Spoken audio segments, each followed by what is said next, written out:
जय हिंद। भारत कोकिंग कोल का price band भी अनाउंस हो चुका है। अब बारी है फाइनल एनालिसिस करने की। भाई प्रॉब्लम क्या है कि पूरा का पूरा ओएफएस है, उससे भी बड़ी प्रॉब्लम कि इनके फाइनेंशियल्स थोड़ा सा अप एंड डाउन लग रहे हैं। तो क्या फुल फोर्स में लगाना है, मल्टीपल अकाउंट से लगाना है, शेयर होल्डर कोटा किसे किसे मिलेगा, उसकी वीडियो में ऑलरेडी डाल चुका हूं।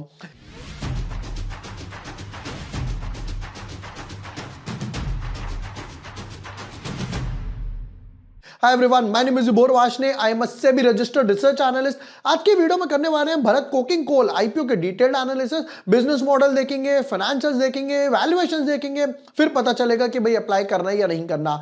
Without wasting time, let's deep dive in our analysis. But yes, before moving ahead, अगर अभी तक आपने चैनल सब्सक्राइब नहीं किया है या पहली बार मेरा वीडियो देख रहे हो तो यहां पर आपको सारे वीडियोस मिल जाएंगे। भारत कोकिंग कोल का शेयर होल्डर कोटा किसे मिलेगा या नहीं मिलेगा, हमने ये वीडियो बनाया और भाई साहब बनाते ही उस टाइम इनका प्राइस बैंड नहीं था, फिर इन्होंने प्राइस बैंड अनाउंस कर दिया। चलिए अच्छी बात है। 2026 में मार्केट कैसा रहने वाला है, 3 एसआईपी में कौन सी करूंगा, भारत कुकिंग कोल का शेयर होल्डर कोटा पहले मैंने ऑलरेडी यहां पर वीडियो बना दिया था। जिसने 1 जनवरी या उससे पहले कोल इंडिया का एक भी शेयर बाय करा है उसको शेयर होल्डर कोटा मिलने वाला है। चलते भैया कंपनी के बिजनेस मॉडल पे। Incorporated in 1972, Bharat coking coal limited is engaged in the production of coking coal, non coking coal and washed Coles.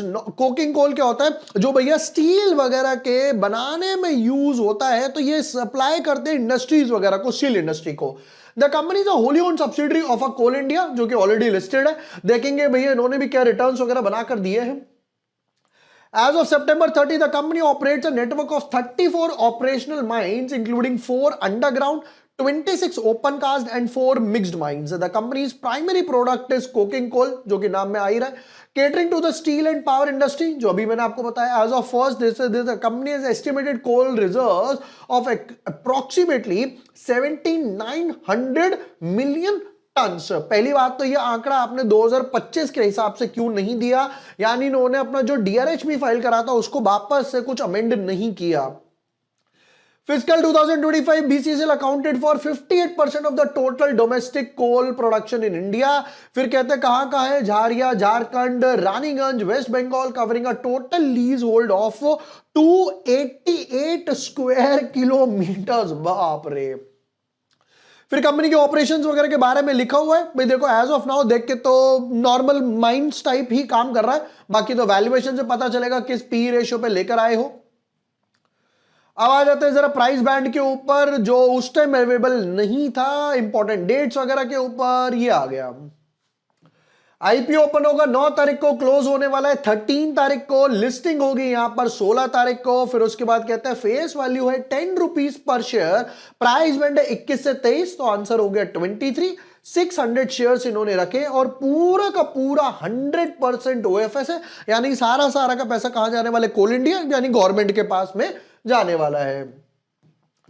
Next point पर आएंगे भैया, यहां पर इंपॉर्टेंट डेट्स तो हम लोगों ने ऑलरेडी देख ली। फिर उसके बाद यहां पर इन्होंने कोटा बना दिया, क्यूआईबी का हो गया 50, रिटेल वालों का 35, तो पहली कैटेगरी हो गई हमारे लिए 35 का। नेक्स्ट पॉइंट पर बोलते हैं कि भाई एक रिटेल वालों को मिलने वाला है 13,800। अब एक अच्छी बात क्या करी है इन्होंने, प्रॉपर अगर चाहते तो देखो यहां पर ये 610 620 शेयर ऐड कर सकते थे, नहीं करा, जिसकी वजह से रिटेल का कोटा 14 हो गया, थोड़ा सा इनडायरेक्टली बढ़ गया। ज्यादा लॉट चाहिए तो आप स्मॉल एचएनआई या बिग एचएनआई में स्विच कर सकते हैं। हालांकि मैं आपको बता देता हूं स्मॉल एचएनआई या बिग एचएनआई में कोई लॉक इन नहीं रहता है। अब देखिए यहां पर इन्वेस्टर कैटेगरी रिजर्वेशंस लिखा हुआ है, retail, small HNI, big HNI हो गया, फिर शेयर होल्डर कोटा भी हो गया। मैंने ऑलरेडी इस पर डिटेल वीडियो बना दिया है, बट जिसने नहीं देखा देख लेना, नहीं भी देखा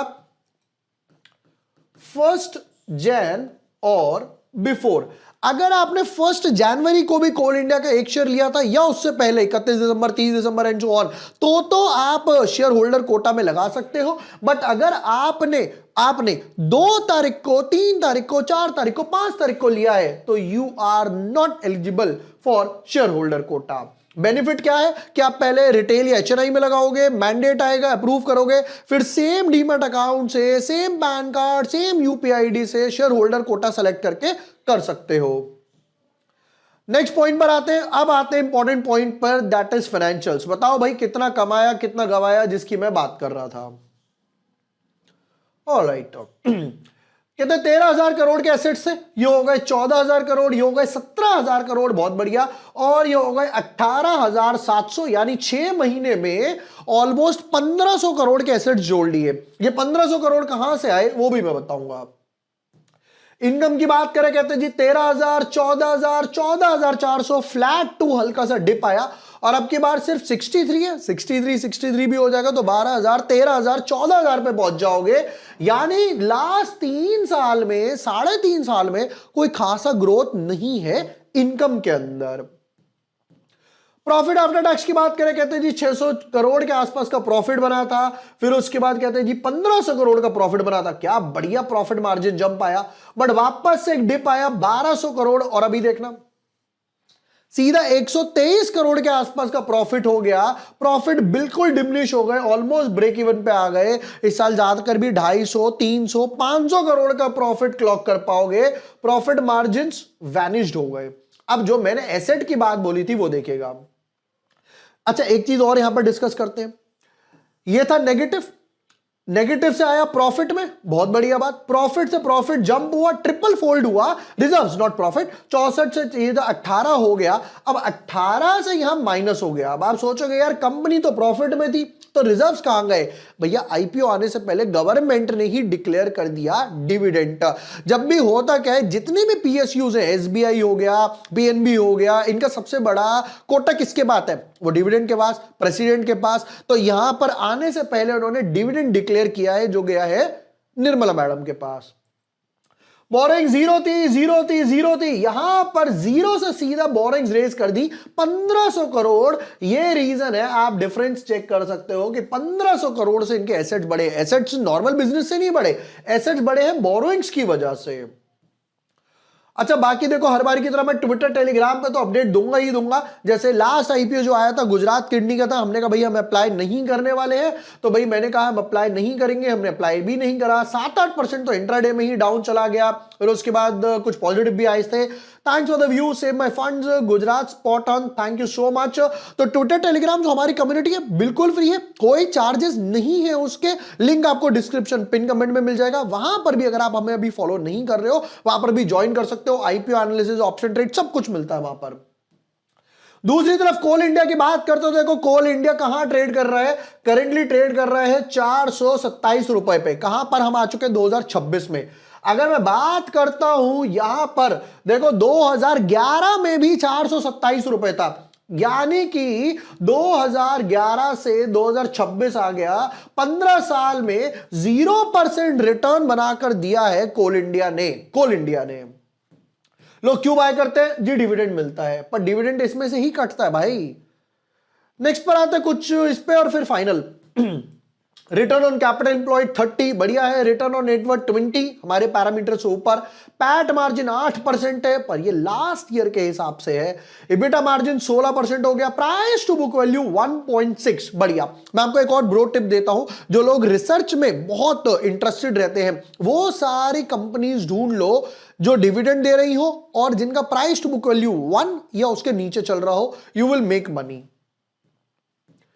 नेक्स्ट पर आते हैं, कहते हैं जी ईपीएस करंटली चल रहा है 2.6 का, बाद में डिमिनिश हो गया क्योंकि पैट मार्जिन बचे नहीं, 0.53, राइट। पी रेशियो अभी है 8 का, सीधा जंप हो गया 43 से, और प्रमोटर होल्डिंग अभी 100 है क्योंकि प्रेसिडेंट ऑफ इंडिया है, और ये हो जाएगा 90% के आसपास। भाई देखो, अब पूरा का पूरा ओएफएस है, तो ये तो कह ही नहीं सकते कि पैसा किस लिए उठा रहे हैं।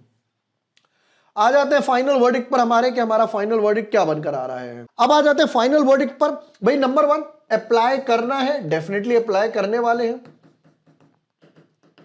नंबर 1, क्या मैं लॉन्ग टर्म के हिसाब से अप्लाई करूंगा? 2 साल, 5 साल, 10 साल के हिसाब से? Definitely not. मैंने कोल इंडिया का ऑलरेडी हिसाब किताब देख लिया। प्राइस टू बुक वैल्यू 1.5 के हिसाब से ठीक है, ज्यादा ज्यादा 1.7 चली जाएगी, 2 चली जाएगी।